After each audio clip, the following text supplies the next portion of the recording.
আমি বড় গুনাহগার, আমি বড় নাফরমান।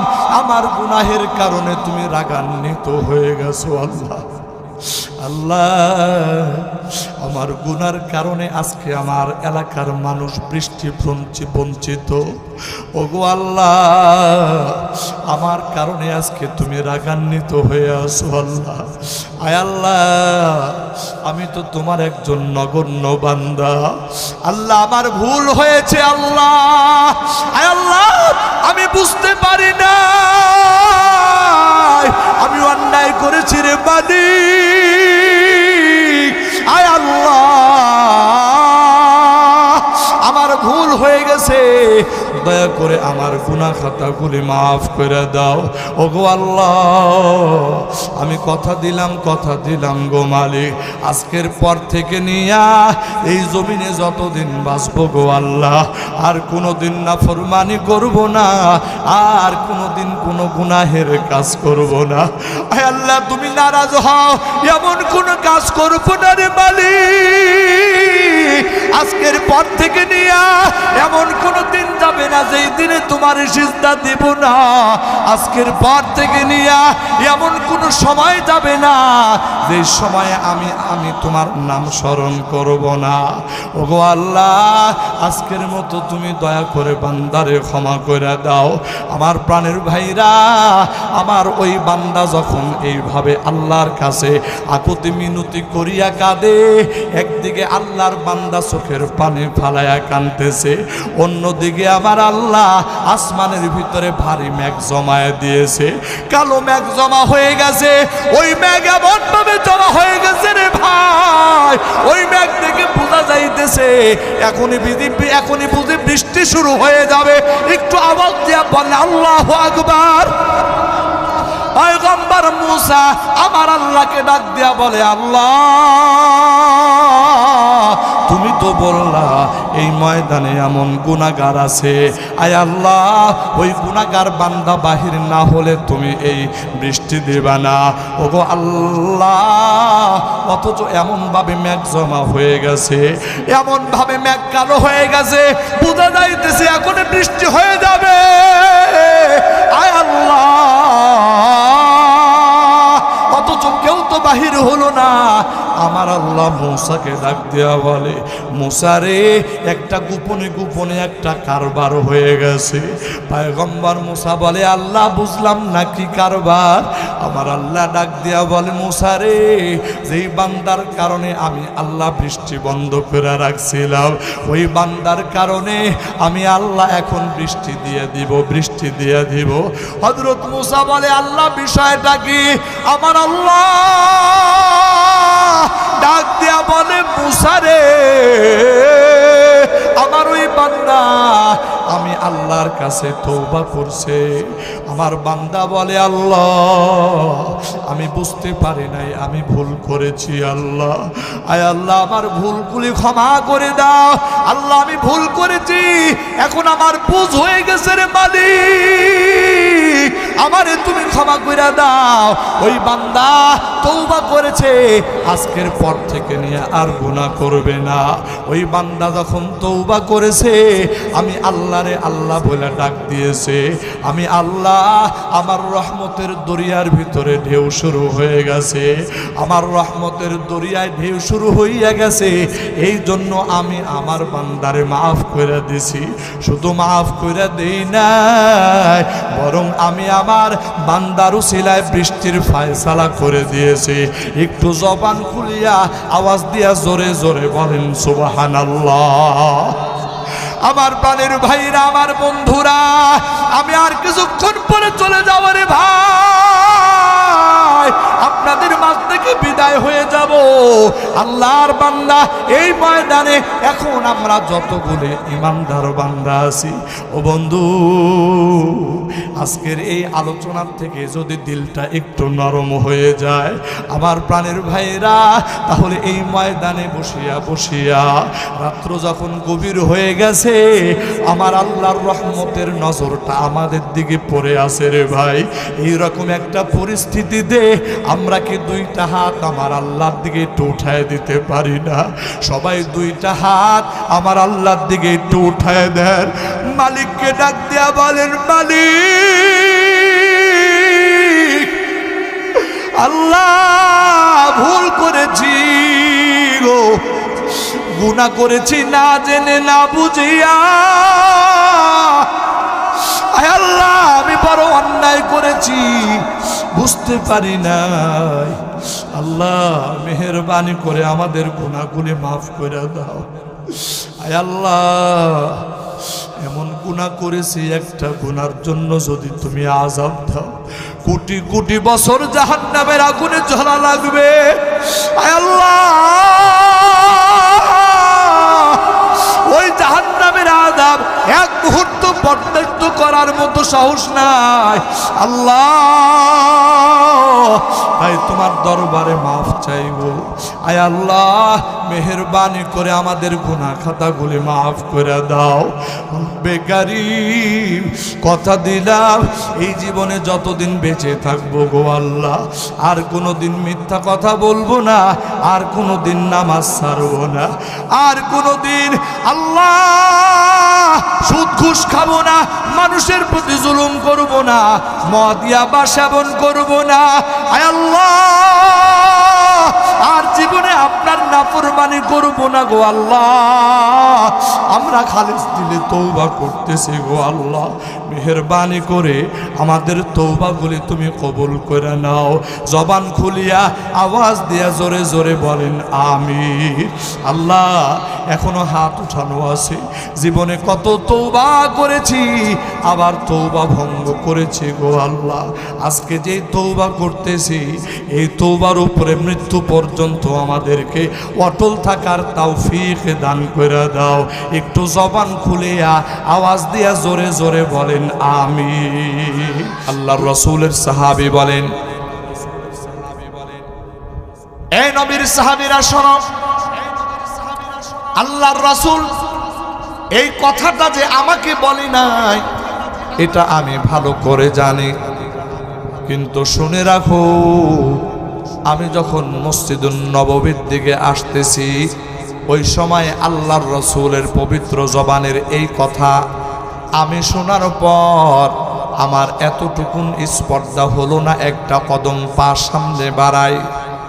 আল্লাহর রাসূল সাল্লাল্লাহু আলাইহি ওয়াসাল্লামের পবিত্র জবান দিয়া এই কথা যখন উচ্চারিত হয় আমি ভালো করেই জানি এই কথা রাসূলুল্লাহ আমাকে উদ্দেশ্য করে বলে নাই, কেননা আমি তো তখন পর্যন্ত মসজিদুন নববীতে প্রবেশ করে নাই, আল্লাহর রাসূল আমাকে তো দেখেই নাই, তাহলে আমাকে এই কথা কেন বলবে? ওরে বন্ধু, আল্লাহর রাসূলের সাহাবী বলতেছেন আল্লাহর রাসূলের এই কথাটা শোনার পরে আমার এতটুকুন স্পর্ধা হলো না, আমার এতটুকুন দুঃসাহস হলো না, একটা কদম পা আমি সামনের দিকে বাড়াই, যার কারণে আমি আর সামনের দিকে না যাইয়া এই জায়গার ভিতরে আমি আল্লাহর রাসূলের কথা অনুযায়ী বসে পড়েছি। একটু জবান খুলিয়া আওয়াজ দিয়া জোরে জোরে বলেন সুবহানাল্লাহ। আমার প্রাণের ভাইয়েরা, আমার বন্ধুরা, এইরকম ভাবেই আল্লাহর রাসূলের সাহাবী রাসূলুল্লাহর কথাগুলি তাদের জীবনে এত গুরুত্ব দিয়ে তারা আমল করত। আল্লাহু আকবার। আমার বন্ধুরা, শুধু তাই নয়, এমনও অনেক বিষয় আল্লাহর রাসূলের জীবনে ঘটে গেছে যেই বিষয়গুলো সাহাবা আজমাইনদের জীবনে আমল করা জরুরি ছিল না। ওরে বন্ধু, অথচ এই রকম অনেক বিষয় আল্লাহর রাসূলের জীবনে ঘটে গেছে যেই বিষয়গুলো নবীর সাহাবীরা তাদের জীবনে আমল করেছেন। আমার প্রাণের ভাইয়েরা, আমার বন্ধুরা রে, একটু নবীর মনোযোগ দিয়ে শুনো রে ভাই। আল্লাহর রাসূলের আরো একজন সাহাবী ছিলেন হযরতে আব্দুল্লাহ ইবনে আব্বাস রাদিয়াল্লাহু তাআলা আনহু। আল্লাহর রাসূলের ইন্তেকালের পর ওরে বন্ধু হযরতে আব্দুল্লাহ ইবনে আব্বাস রাদিয়াল্লাহু তাআলা আনহু এই রকম ভাবে সফরে বাহির হলেন। সফরে যখন বাহির হলেন, সফরের কিছু সঙ্গী সাথী তার সাথে ছিল। আমার প্রাণের ভাইরা মরুভূমি পাড়ি দিয়ে এমন একটা রাস্তায় তিনি চলতেছেন যেই রাস্তার পাশে ছিল জঙ্গল। ওরে বন্ধু এই জঙ্গলের পাশ দিয়ে যখন চলতেছে হঠাৎ করে হযরত আব্দুল্লাহ ইবনে আব্বাস রাদিয়াল্লাহু তাআলা আনহু ঘোড়াকে থামায়া দিলেন। ঘোড়া থামায়া হযরত আব্দুল্লাহ ইবনে আব্বাস ঘোড়ার পিঠ থেকে অবতরণ করলেন। অবতরণ করার পর হযরত আব্দুল্লাহ ইবনে আব্বাস হাঁটি হাঁটি পা পা করে জঙ্গলের গভীরে ঢুকে গেলেন। ঢুকে যাওয়ার পর কিছু সময় এখানে বসলেন। বসাটা ছিল এমন বসারে বন্ধু, বসাটা দেখে মনে হইতেছে যেন তিনি প্রাকৃতিক প্রয়োজন সেরেছেন। ওরে বন্ধু এই রকম ভাবে কিছুক্ষণ বসার পরে হযরতে আব্দুল্লাহ ইবনে আব্বাস ওখান থেকে উঠে চলে আসলেন আর জিজ্ঞেস করলেন, এই আমার সফরের সঙ্গী ভাইরা, তোমরা কি জানোনি এই জায়গায় আমি কেন দাঁড়াইলাম? এবার সফর সঙ্গীরা বলে, হুজুর আমরা মনে করেছি আপনি বুঝি প্রাকৃতিক প্রয়োজন সারার জন্য গিয়েছেন। হযরতে আব্দুল্লাহ ইবনে আব্বাস বলেন, না না, আমি কোনো প্রাকৃতিক প্রয়োজন সারার জন্য যাই নাই। তবে কেন গিয়েছি শোনো, আমার জীবদ্দশায় আমি নিজে রাসূলকে দেখেছি। আমার নবীজি সাল্লাল্লাহু আলাইহি ওয়াসাল্লাম একদিন এই জঙ্গলের পার্শ্ব দিয়া সফরে বের হয়েছেন, আর ওই সফরে আল্লাহর রাসূলের সঙ্গে আমি ছিলাম। আল্লাহু আকবার বলেন। হযরত আব্দুল্লাহ ইবনে আব্বাস বলতেছেন, ওই সফরে আমি আল্লাহর রাসূলের সঙ্গে ছিলাম। ওরে বন্ধু ওই আব্দুল্লাহ ইবনে আব্বাস বলতেছেন, আমি যখন আল্লাহর রাসূলের সঙ্গে ছিলাম আমি দেখেছি আল্লাহর রাসূল সাল্লাল্লাহু আলাইহি ওয়াসাল্লাম এই জায়গার ভিতরে ঘোড়া থেকে আরোহণ করার পরে তিনি জঙ্গলের মধ্যবর্তী জায়গায় গভীর জঙ্গলে তিনি প্রবেশ করলেন, প্রাকৃতিক প্রয়োজন সারলেন। সারার পরে আল্লাহর রাসূল আবার পবিত্রতা অর্জন করার পর আবার তিনি ঘোড়ার পিঠে আরোহণ করে এখান থেকে সফর শুরু করেছিলেন। আজকে আমি এই জায়গায় আমার প্রাকৃতিক কোনো প্রয়োজন সারার জন্য যাই নাই, শুধুমাত্র আমার রাসূলের অনুসরণ করার জন্য এই জায়গায় আমি অবস্থান নিয়েছি। তার মানে এই যে তোমরা দেখলাম আমি জঙ্গলের ভিতরে গেছি, ওখানে যাইয়া বসেছি, আবার ওখান থেকে আমি হেঁটে হেঁটে চলে আসলাম। এটা এই জন্য করলাম কেননা আমি আমার নবীজিকে এই কাজটা করতে দেখেছি, যার কারণে আমিও আমার রাসূলকে নকল করিয়া এই কাজ করলাম। ওরে বন্ধু এই রকম ছিল সাহাবা আজমাইনরা রাসূলুল্লাহ সাল্লাল্লাহু আলাইহি সাল্লামের অনুসরণকারী। আমার নবী যত কথা বলেছেন এই কথাগুলো বড় মনোযোগ সহকারে শুনেছেন।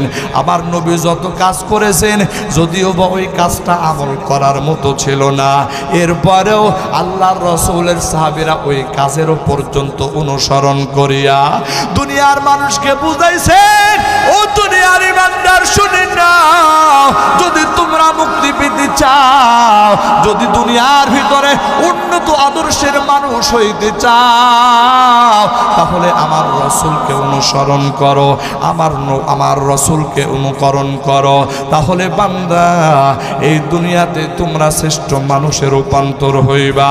একটু জবান খুলিয়া আওয়াজ দিয়া জোরে জোরে বলেন কথা ঠিক কিনা? আমার প্রাণের ভাইয়েরা, আমার বন্ধুরা, এই জন্য আমার আল্লাহ পবিত্র কুরআনুল কারীমের মধ্যে বলেন, কুল ইন কুনতুম তুহিব্বুনাল্লাহা ফাত্তাবিউনি ইউহিব্বুকুমুল্লাহু ওয়া ইয়াগফির লাকুম যুনুবাকুম ওয়াল্লাহু গফুরুর রহিম।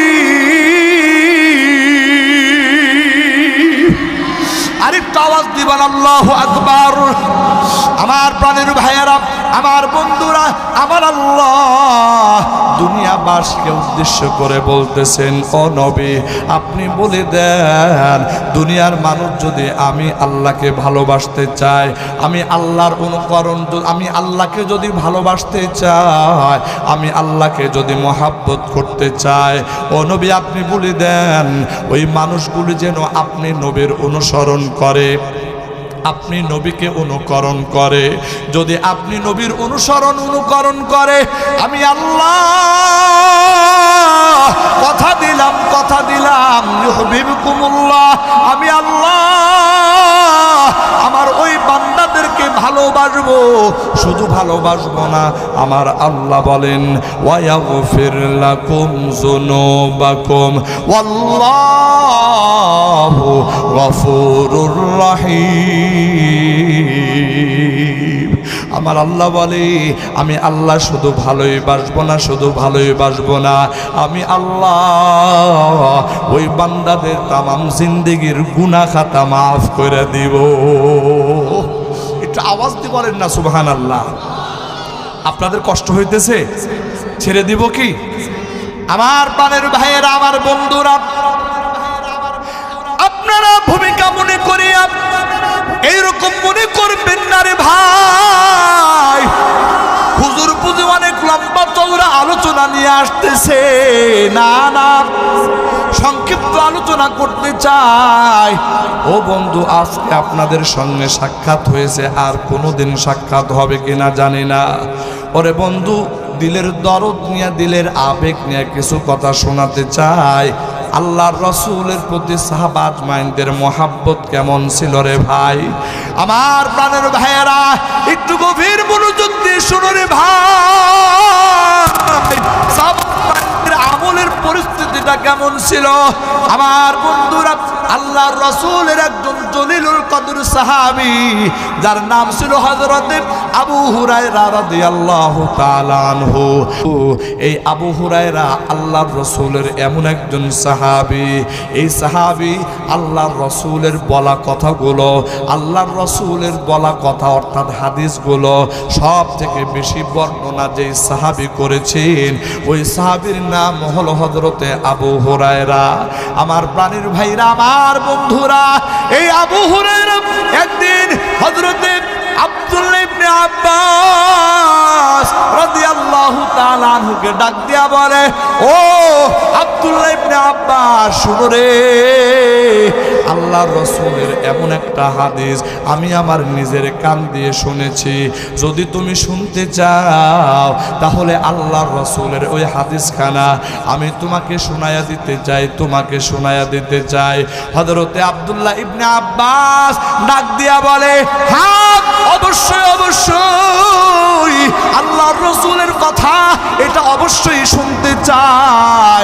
আমার বন্ধুরা, এবার হযরতে আবু হুরায়রা রাদিয়াল্লাহু তাআলা আনহু বলেন, ও আব্দুল্লাহ ইবনে আব্বাস, আমি আল্লাহর রাসূলের পবিত্র জবান থেকে নিজ কানে শুনেছি, আল্লাহর রাসূল বলেছেন যখন কোনো এলাকার ভিতরে কোনো মুসলমান ব্যক্তি মারা যায়, ওই মুসলমান ব্যক্তি মারা যাওয়ার পর ওই মুসলমান ব্যক্তির জানাজার নামাজে যেই সমস্ত মুসলমানরা অংশগ্রহণ করে, এরপরে যখন জানাজা শেষ হয়ে যায়, ওই লাশ বহন করিয়া কবরস্থানের দিকে যখন নেওয়া হয়, ওই সময় ওই লাশের পিছনে পিছনে যারা হাঁটতে হাঁটতে কবরস্থান পর্যন্ত যাবে, যাওয়ার পরে ওই মুর্দা ব্যক্তিকে যখন দাফন করা হবে, ওই দাফনের কাজে যারা সহযোগিতা করবে, তার মানে ওই মৃত ব্যক্তিকে দাফন করার জন্য যারা মাটি দিবে, কবরে মাটি দিবে, আমার প্রাণের ভাইয়েরা, আমার বন্ধুরা, হযরত আবু হুরায়রা বলতেছে,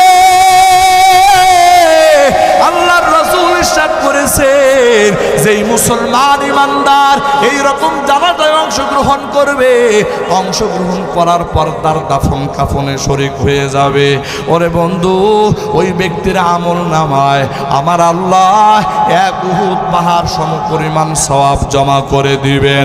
একটু জোরে জোরে জবান খুলে আওয়াজ দিয়া জোরে বলেন সুবহানাল্লাহ। উহুদ পাহাড় দেখছেন কে? উহুদ পাহাড় কেউ দেখছেন এখানে? কি কয় হজ করছে উমরা করছে এরকম কেউ নাই? অনেক আল্লাহর বান্দা আছে মাশাআল্লাহ।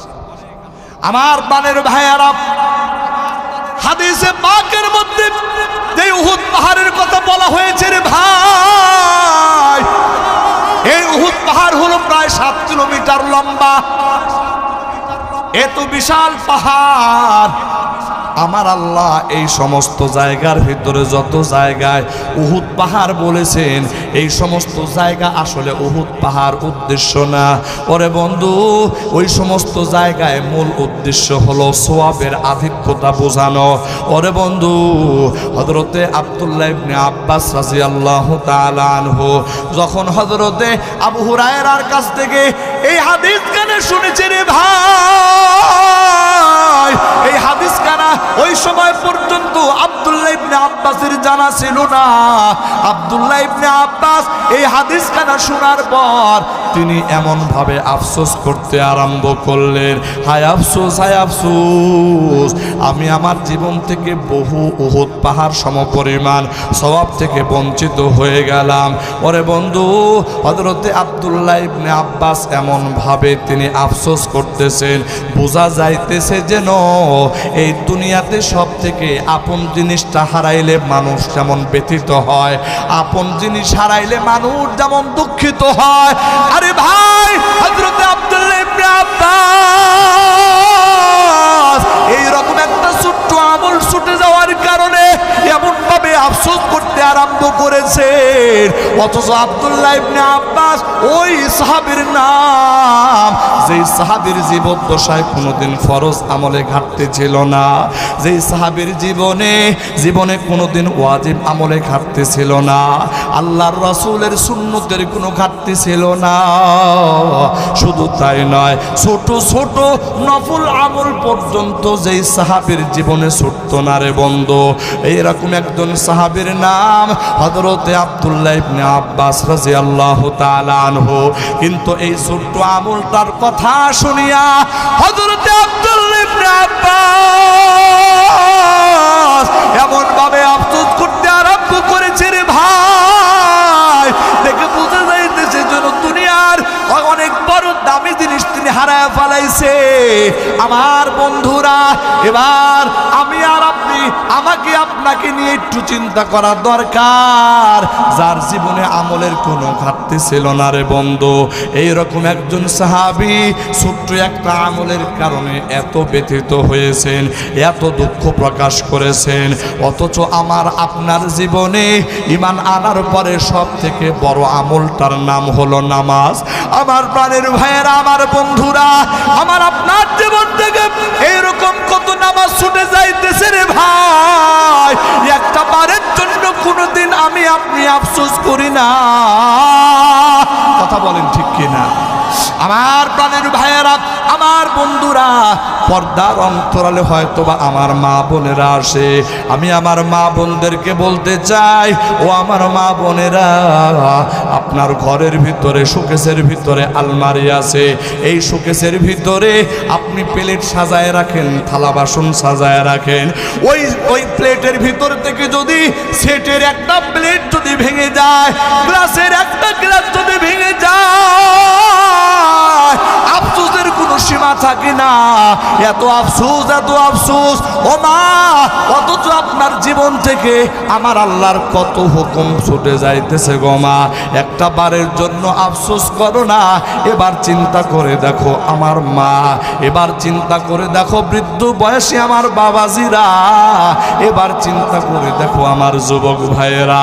আজকে যদি তোমাদেরকে বলা হয়, এই যুবক কেন নামাজ পড়ো না, মুখে কেন দাড়ি রাখো না, এবার যুবক বলে হুজুর এখন কি আমার নামাজের সময় হয়েছে কিনা, এবার যুবক বলে হুজুর এখন কি আমার মুখে দাড়ি রাখার বয়স হয়েছে কিনা। আমি বলতে চাই ও যুবক ভাই, আল্লাহর কসম করে করে বলি, আমি কোনো মিথ্যা কথা বলতেছি না। এই যে প্রায় এখনো মাত্র 1 থেকে 2 সপ্তাহ হলো, ওরে বন্ধু, বিশ্ববিখ্যাত একজন হাফেজের নাম হাফেজ সাইফুর রহমান তকি।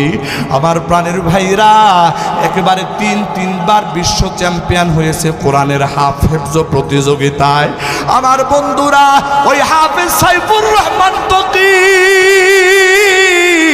এই জায়গার ভিতরে এমন অনেক যুবক ভাই আসরে, যে যুবক ভাইয়ের বয়স ওই হাফেজ সাইফুর রহমান তকির মতো হবে। আমার বন্ধুরা, ওই হাফেজ সাইফুর রহমান তকি কিন্তু দুনিয়াতে নাই। ওরে বন্ধু, তোমার এলাকার কবরস্থানের পাশে যাইয়া একটু দেখো না রে ভাই, তোমার মতো কত যুবক কবরের বাসিন্দা হয়ে গেছে। আমার প্রাণের ভাইরা, একটু গভীর মনোযোগ দিয়ে কথাগুলি শুনো রে ভাই। এই যে বাংলাদেশের এই প্রান্ত থেকে ওই প্রান্তে দৌড়ায়, রাস্তাঘাটে কত দুর্ঘটনা নিজের চোখ দিয়ে দেখেছি। আমার প্রাণের ভাইরা, আমার বন্ধুরা, কত জায়গার ভিতরে কত যুবক দুর্ঘটনার শিকার হইয়া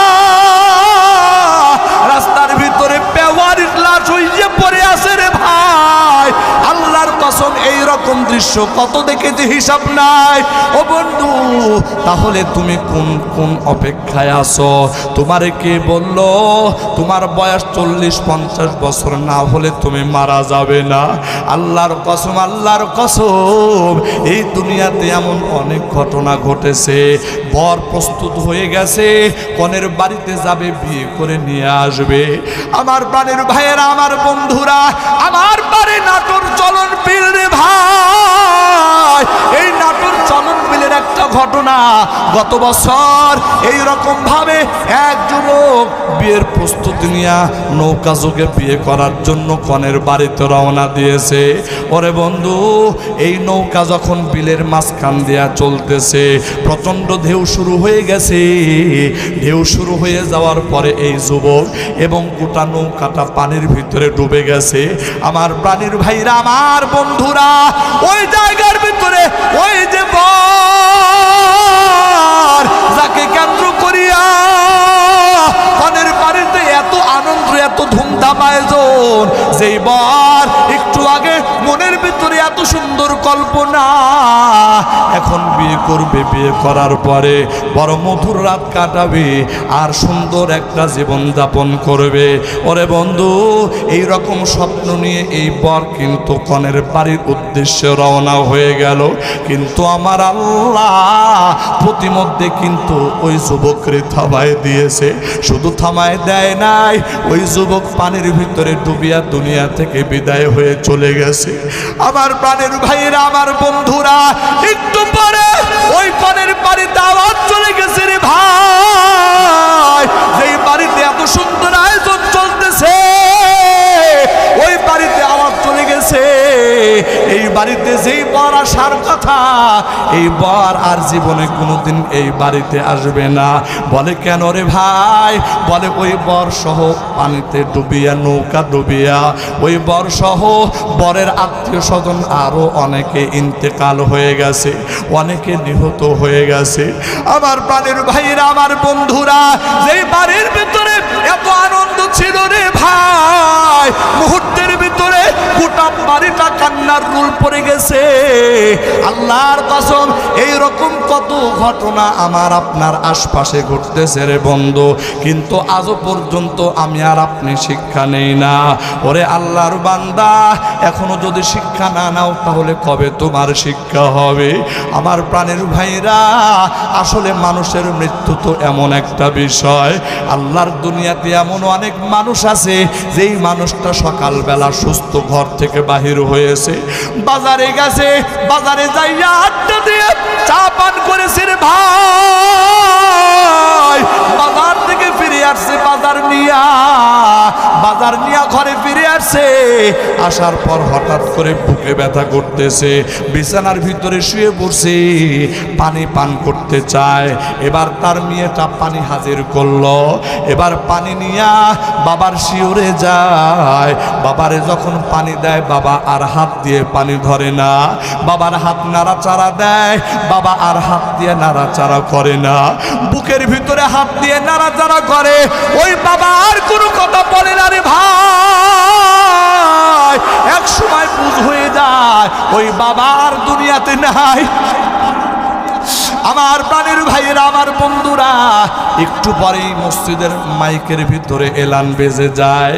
সকালবেলা যারা তার সঙ্গে একসাথে বাজারে বসে চা পান করেছে, একসাথে গল্প গুজব করেছে রে ভাই, এই মানুষগুলো বলে, আহারে সকালবেলা তো লোকটারে সুস্থ দেখলাম, একসাথে চা পান করলাম, এই মানুষটা এখন দুনিয়া থেকে বিদায় হয়ে গেল। আমার প্রাণের ভাইয়েরা, আমার বন্ধুরা, এটাই তো দুনিয়া চরম বাস্তবতা রে ভাই। এই দুনিয়া এইরকম কত ঘটনার সাক্ষী হয়ে আছে। বাবা দুনিয়াতে বেঁচে আছে, সন্তান দুনিয়াতে নাই, দাদা দুনিয়াতে বেঁচে আছে, নাতি দুনিয়াতে নাই, বড় ভাই দুনিয়াতে আছে, ছোট ভাই দুনিয়া থেকে বিদায় হয়ে চলে গেছে। ওরে বন্ধু, এই কথা প্রমাণ করে আমার আপনার মৃত্যুটা কখন আসবে কোনো গ্যারান্টি নাই। মৃত্যু তো একদিন হবে, এটাই বাস্তব, কিন্তু মৃত্যু কখন হবে এটার কোনো সময় নিশ্চয়তা নাই। আমার প্রাণের ভাইয়েরা, আমার বন্ধুরা, একজন মুমিন ইমানদার এই কথা মাত্র বিশ্বাস করে রে ভাই, চোখের পাতা বন্ধ করার পর, এই চোখের পাতা খোলার আগে হয়তো বা মৃত্যুর ডাক চলে আসতে পারে। ওরে বন্ধু, এই জন্য আমার আল্লাহ পবিত্র কোরআনুল কারিমে বলেন, ইয়া আইয়ুহাল্লাযীনা আমানুত্তাকুল্লাহ হাক্কা তুকাতিহি ওয়া লা তামুতুন্না ইল্লা ওয়া আনতুম মুসলিমুন। আমার আল্লাহ বলে, ও ইমানদাররা, আল্লাহকে ভয় করার মতো ভয় করো। আর আমার আল্লাহ সাবধান করেছেন, ওয়ালা তামুতুন্না ইল্লা, খবরদার তোমরা খাঁটি মুসলমান না হয়ে মৃত্যুবরণ করো না। আমার প্রাণের ভাইরা, আমার বন্ধুরা, এই কথা আমার আল্লাহ দুনিয়ার মানুষকে কেন বলতেছে শোনো রে ভাই। এই কথা আমার আল্লাহ দুনিয়ার মানুষকে কেন বললেন, ও বান্দা, খাঁটি মুসলমান না হয়ে মৃত্যুবরণ করো না। এই কথা এই জন্য বলেছে রে ভাই, ওই মানুষ যখন দুনিয়া থেকে বিদায় নিয়ে কবর জগতে চলে যাবে, যদি আমল ভালো না হয়, যদি আমল নিয়ে নাইতে না পারে, আরে ভাই, ওই ব্যক্তি যখন কবরে চলে যাবে রে ভাই, ওই কবর দুই দিক থেকে এমন ভাবে চাপ দিয়ে ধরবে, এমন ভাবে চাপ দিয়ে ধরবে রে ভাই, একদিকের হাড্ডিগুলো অন্য সাইডের হাড্ডিগুলোর ভেতরে ঢুকে যাবে। আর এত জোরে চিৎকার করবে রে বন্ধু, ওই চিৎকারের আওয়াজ যদি দুনিয়ার মানুষ শুনতে পাইতো, আল্লাহর কসম জীবনে আর কোনোদিন ঘর সংসার করতে পারতো না, বাজার সদাই করতে পারতো না, জীবনে আর কোনোদিন কোনো মানুষের খোঁজ খবর নিতে পারতো না। ওই মানুষ পাগল হইয়া জঙ্গলে জঙ্গলে দৌড়াইতো। আমার প্রাণের ভাইরা, আমার বন্ধুরা, শুধু তাই নয় রে ভাই, হাদিসে পাকের মধ্যে আছে, ওই নাফরমান বেনামাজি বান্দার শাস্তি দেওয়ার জন্য আমার আল্লাহ কবরের ভিতরে এইরকম সাপ ঢুকাইয়া দিবে। ওরে বন্ধু, ওই সাপ একদিনের সমান লম্বা হবে, ওই সাপের চোখ দিয়া এইরকম আগুন দাউ দাউ করে জ্বলতে থাকবে, ওই সাপের নখগুলো হবে তামার, একটা আসর যদি দেয় একেবারে গোটা বডিটা ছিন্ন ভিন্ন হয়ে যাবে রে ভাই। ওই সাপ এত বিষাক্ত সাপ, এত মারাত্মক সাপ হবে রে ভাই, যদি দুনিয়ার জীবনে একবার ওই সাপ শুধু নিঃশ্বাস ফালাইয়া দিত, ওরে বন্ধু গোটা দুনিয়ার ঘাসপালা তরুলতাগুলো জ্বলে পড়ে ছারখার হয়ে যাইতো, জমিনটা তামা তামা হয়ে যাইতো। আমার বন্ধুরা, তাহলে বোঝা যায় এই সাপের বিষটা কেমন হবে। হাদিসে পাকের মধ্যে আসে ওই সাপ যদি একবার দংশন করে রে বন্ধু, তাহলে ওই নাফরমান বান্দা 70 গজ মাটির নিচে ঢুকে যাবে। আমার প্রাণের ভাইরা, আমার বন্ধুরা, ওই সাপ ওই নাফরমানকে ডাক দিয়ে বলবে, এ নাফরমান, আমার আল্লাহ দুনিয়ার জীবনে তোর এত এত নিয়ামত দান করেছে, আমার আল্লাহ তোর জন্য সূর্য দিয়েছে, চন্দ্র দিয়েছে, আমার আল্লাহ আসমান বানাইছে, জমিন বানাইছে, আমার আল্লাহ দিন বানাইছে, রাত বানাইছে। ওরে বান্দা, এই সবগুলি তোর সুবিধার জন্য বানাইছে, কিন্তু তুই এত সুবিধা পাইয়া একটা বারের জন্য মালিককে সিজদা দাও না। এই জন্য আমার আল্লাহ এইরকম ভাবে আমাকে পাঠাইছে তোরে আযাব দেওয়ার জন্য। এই কথা বলিয়া যোহরের নামাজ না পড়ার কারণে আসর পর্যন্ত দংশন করতে থাকবে, আসর নামাজ না পড়ার কারণে মাগরিবের নামাজ পর্যন্ত কামড়াইতে থাকবে, মাগরিবের নামাজ না পড়ার কারণে ইশার নামাজ পর্যন্ত কামড়াইতে থাকবে, ইশার নামাজ না পড়ার কারণে ফজরের নামাজ পর্যন্ত কামড়াইতে থাকবে, ফজরের নামাজ না পড়ার কারণে জোহরের নামাজ পর্যন্ত কামড়াইতে থাকবে। আরে ভাই, একদিন দুই দিন নয়, কিয়ামত পর্যন্ত কবরের ভিতরে এইরকম আযাব চলতে থাকবে রে বান্দা। এবার চিন্তা করে দেখো না, আল্লাহর বান্দা তুমি বরদাস্ত করতে পারবা কিনা। এরপরে আমার আল্লাহ ওই বেনামাজিকে জাহান্নামের ভিতরে ফালাইয়া দিবে। ওই জাহান্নামের আযাব কত ভয়ঙ্কর, কত মারাত্মক, কত মারাত্মক। আমার প্রাণের ভাইরা, আমার বন্ধুরা, দুনিয়ার আগুন থেকে জাহান্নামের আগুন 70 গুণ বেশি তাপওয়ালা হবে রে। অথচ দুনিয়ার এই সামান্য আগুনের ভিতরে আমি আমার হাতখানা 2 সেকেন্ডের জন্য রাখতে সাহস পাই না। আমার বন্ধুরা, অনেক সময় অনেক মার্কেটে আগুন ধরে যায়, অনেক বিল্ডিংয়ে আগুন ধরে যায়, অনেক মানুষ ঘুমের ভিতরে থেকে থাকা অবস্থায় আগুন ধরে যায়। ওই আগুন ধরার পরে যেই মানুষটা মারা যায়, ওই আগুনে পুড়ে যাওয়া মানুষের লাশ যখন সামনে আনা হয়, মানুষ আর ওই লাশটা দেখতে যায় না। বলে কেন যাও না? বলে আগুন দিয়ে জ্বলে পড়ে ছারখার হয়ে গেছে, দেখতে ভয় ভয় লাগে। ওরে আল্লাহর বান্দা, দুনিয়ার সামান্য আগুনে পুড়ে যাওয়া এই লাশটা যদি দেখতে তোমার ভয় ভয় লাগে, এবার তুমি চিন্তা করে দেখো, আল্লাহ পাক দুনিয়ার আগুন থেকে যে আগুনটাকে 70 গুণ বেশি তাপ দিয়া বানাইছে। আমার প্রাণের ভাইরা, আমার বন্ধুরা, 1000 বছর এই আগুন জ্বালাইতে জ্বালাইতে এই আগুনের রং ধারণ হয়েছে লাল, এরপরে এই আগুনের রং হয়েছে নীল। 1000 বছর জ্বালানোর পরে এই আগুনের রং হয়েছে নীল, এরপরে আরো 1000 বছর এই আগুনটাকে জ্বালানোর পরে এই আগুনের কালার হয়েছে কালো বর্ণ। আমার প্রাণের ভাইরা, ওই জাহান্নামের আগুন কত ভয়ঙ্কর, কত ভয়ঙ্কর। দুনিয়ার আগুনটা সর্বপ্রথম মানুষের চামড়ার ভিতরে আগুন ধরে, এরপরে চামড়া থেকে গোশতের ভিতরে যায়, এরপরে গোশত থেকে হাড্ডির ভিতরে যায়। কিন্তু জাহান্নামের যে আগুন, এই আগুনটা কিন্তু সর্বপ্রথম যাইয়া মানুষের কলিজার ভিতরে কামড় দিয়ে ধরবে। আমার প্রাণের ভাইরা, এবার আমি আপনাদের উদ্দেশ্যে এই কথাটা বলতে চাই। আমি আজকে আপনাদের মাঝে এসেছি, আবার এখান থেকে চলে যাব রে বন্ধু। আর জীবনে কোনোদিন সাক্ষাৎ হবে কিনা জানি না, কতদিন আমি বাঁচি জানি না, কতদিন আপনারা দুনিয়াতে বাঁচেন আমি জানি না। আমার প্রাণের ভাইরা, আমার বন্ধুরা, আমি আপনাদের কাছে জানতে চাই রে ভাই, এই ময়দানে যত আল্লাহর বান্দা আছো, যদি কোনো আল্লাহর বান্দা বলো হুজুর এই আগুন আমি সহ্য করতে পারবো, এত বড় বাহাদুর যদি কেউ থেকে থাকো যে বলবে হুজুর গো ওই কবরের আযাব আমার কাছে কোনো ব্যাপার না, এই রকম যদি কেউ থেকে থাকো রে ভাই, ওই ব্যক্তির জন্য আমার কোনো কথা নাই। কিন্তু কোনো ব্যক্তি যদি বাস্তবিক পক্ষে এটা স্বীকার করে নাও, ওই কবরের আযাব বরদাস্ত করতে পারবো না,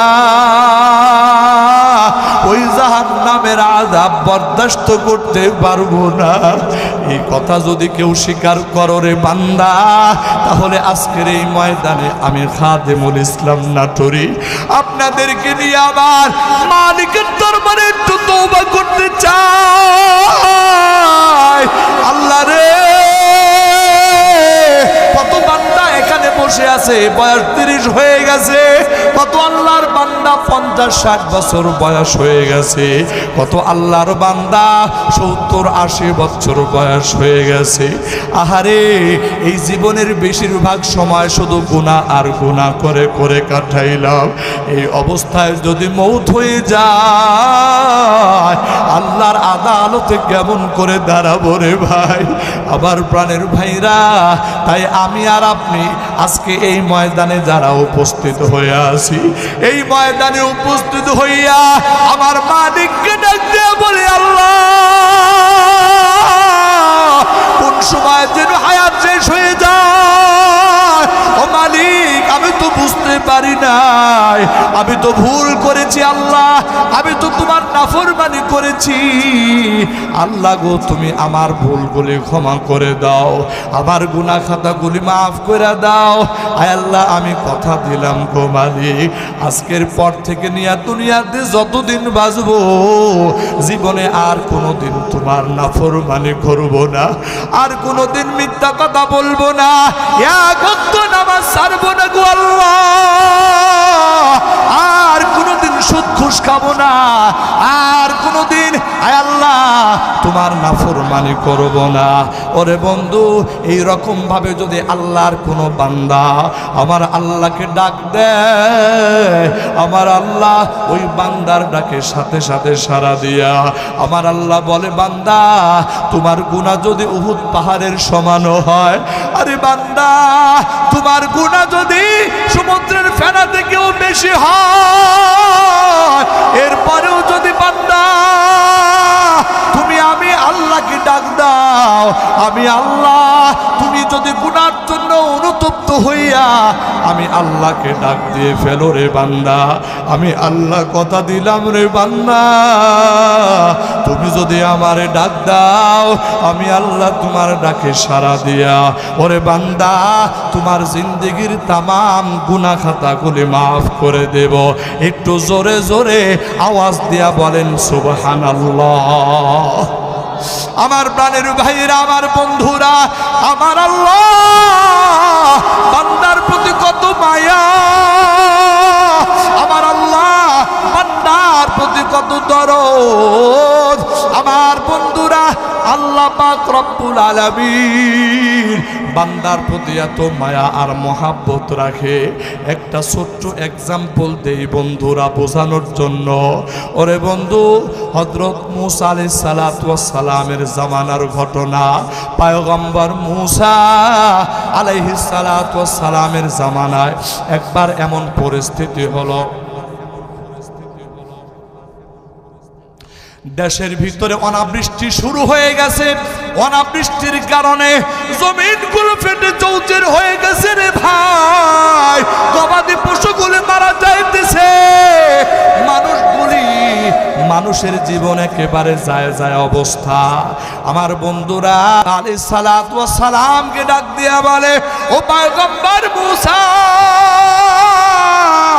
আল্লাহর কাছে একটু দোয়া করো না, আল্লাহ পাক যেন জমিনে রহমতের বৃষ্টি দান করে, এই জমিনটা যেন ঠান্ডা হয়ে যায়, এই জমিনে যেন গবাদি পশুগুলো বেঁচে থাকতে পারে, এই জমিনে যেন মানুষ সুন্দরভাবে বসবাস করতে পারে। একটু দোয়া করো না।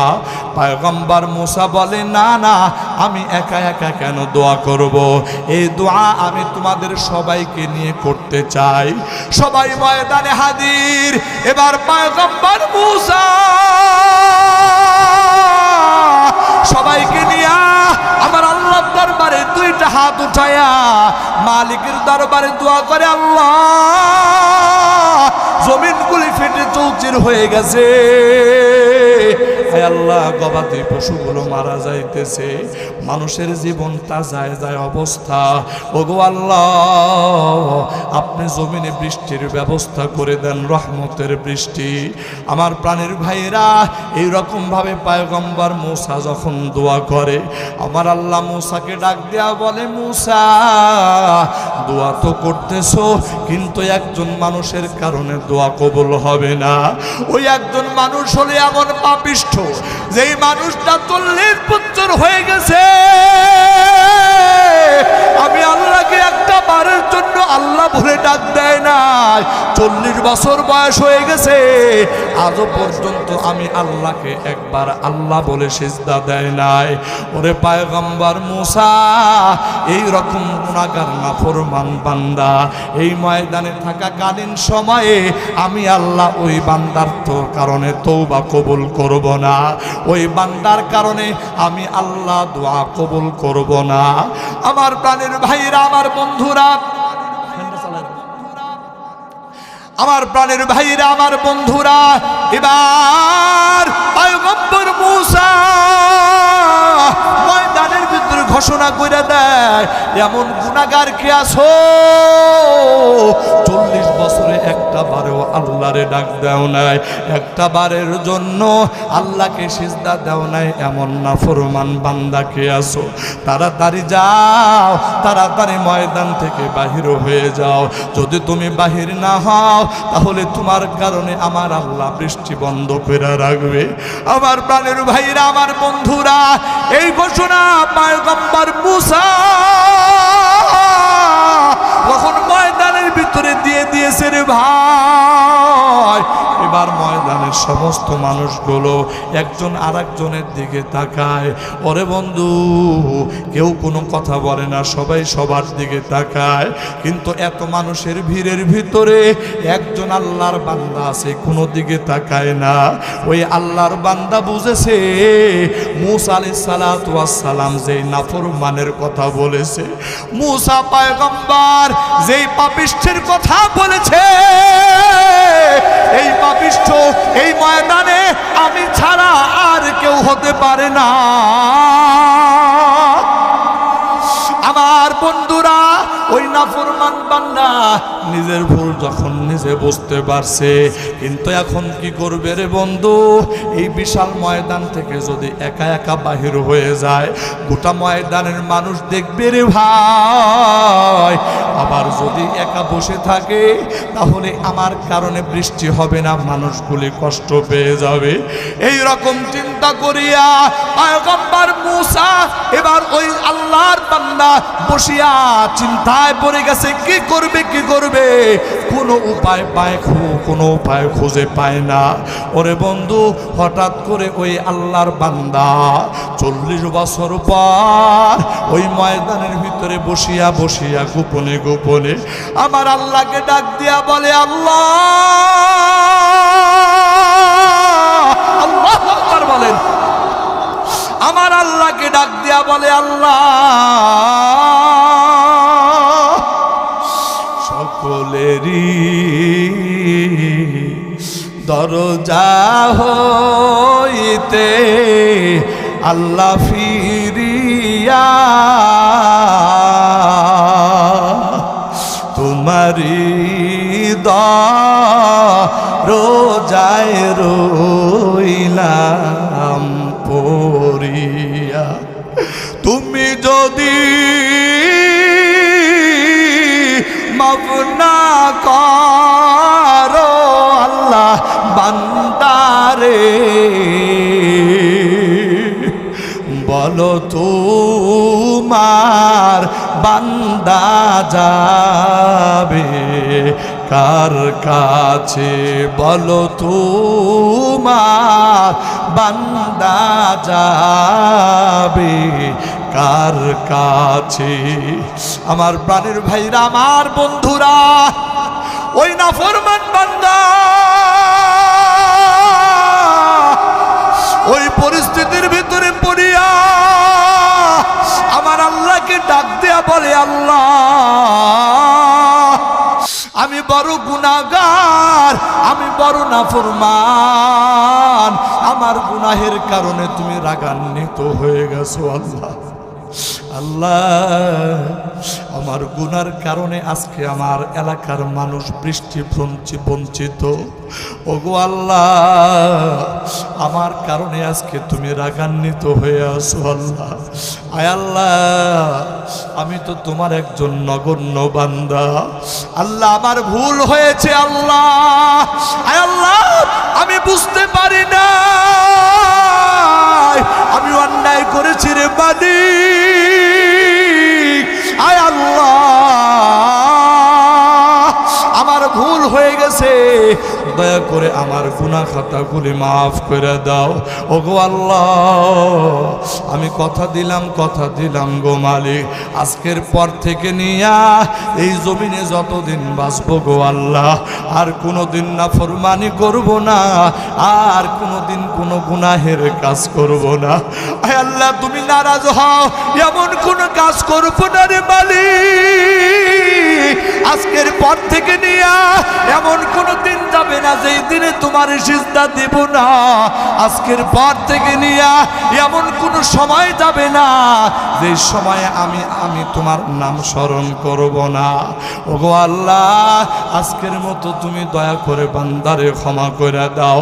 আমার প্রাণের ভাইরা, আমার ওই বান্দা যখন এইভাবে আল্লাহর কাছে আকুতি মিনতি করিয়া কাঁদে, একদিকে আল্লাহর বান্দা চোখের পানি ফালায়া কাঁদতেছে, অন্যদিকে আমার আল্লাহ আসমানের ভিতরে ভারী মেঘ জমায়ে দিয়েছে। কালো মেঘ জমা হয়ে গেছে, ওই মেঘ এমন ভাবে জমা হয়ে গেছে রে ভাই, ওই মেঘ থেকে বোঝা যাইতেছে এখনই বুঝি বৃষ্টি শুরু হয়ে যাবে। একটু আওয়াজ দিয়া বলে আল্লাহু আকবার। পয়গম্বর মুসা আমার আল্লাহকে ডাক দিয়া বলে, আল্লাহ তুমি তো বললা এই ময়দানে এমন গুনাহগার আছে, আয় আল্লাহ ওই গুনাহগার বান্দা বাহির না হলে তুমি এই বৃষ্টি দেবা না। ওগো আল্লাহ অথচ এমন ভাবে মেঘ জমা হয়ে গেছে, এমন ভাবে মেঘ কালো হয়ে গেছে, বোঝা যাইতেছে এখন বৃষ্টি হয়ে যাবে।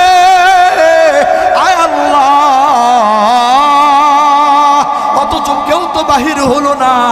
আমার আল্লাহ মূসাকে ডাক দেয়া বলে, মূসা রে একটা গোপনে একটা কারবার হয়ে গেছে। পয়গম্বর মূসা বলে, আল্লাহ বুঝলাম না কি কারবার। আমার আল্লাহ ডাক দেয়া বলে, মূসা রে যেই বান্দার কারণে আমি আল্লাহ বৃষ্টি বন্ধ করে রাখছিলাম, ওই বান্দার কারণে আমি আল্লাহ এখন বৃষ্টি দিয়ে দিব। হযরত মূসা বলে, আল্লাহ বিষয়টা কি? আমার আল্লাহ ডাক দিয়া বলে, মূসা রে আমার ওই বান্দা আমি আল্লাহর কাছে তওবা করছে।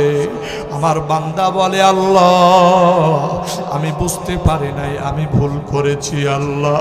আয় আল্লাহ আমার ভুলগুলি ক্ষমা করে দাও। আল্লাহ আমি ভুল করেছি, এখন আমার বুঝ হয়ে গেছে রে মালিক, আমারে তুমি ক্ষমা করে দাও। ওই বান্দা তওবা করেছে, আজকের পর থেকে নিয়ে আর গুনাহ করবে না। ওই বান্দা যখন তওবা করেছে, আমি আল্লাহরে আল্লাহ বলে ডাক দিয়েছে, আমি আল্লাহ আমার রহমতের দরিয়ার ভিতরে ঢেউ শুরু হয়ে গেছে, আমার রহমতের দরিয়ায় ঢেউ শুরু হইয়া গেছে। এই জন্য আমি আমার বান্দারে মাফ করে দিছি। শুধু মাফ করে দেই নাই, বরং আমি আমার বান্দার উসিলায় বৃষ্টির ফায়সালা করে দিয়েছি। একটু জবান খুলিয়া আওয়াজ দিয়া জোরে জোরে বলেন সুবহানাল্লাহ। আমার প্রাণের ভাইরা, আমার বন্ধুরা, আমি আর কিছুক্ষণ পরে চলে যাব রে ভাই। আপনাদের মাঝ থেকে বিদায় হয়ে যাব। আল্লাহর বান্দা, এই ময়দানে এখন আমরা যতগুলো ইমানদার বান্দা আছি, ও বন্ধু, আজকের এই আলোচনার থেকে যদি দিলটা একটু নরম হয়ে যায় আমার প্রাণের ভাইরা, তাহলে এই ময়দানে বসিয়া বসিয়া রাত্র যখন গভীর হয়ে গেছে, আমার আল্লাহর রহমতের নজরটা আমাদের দিকে পড়ে আসে রে ভাই।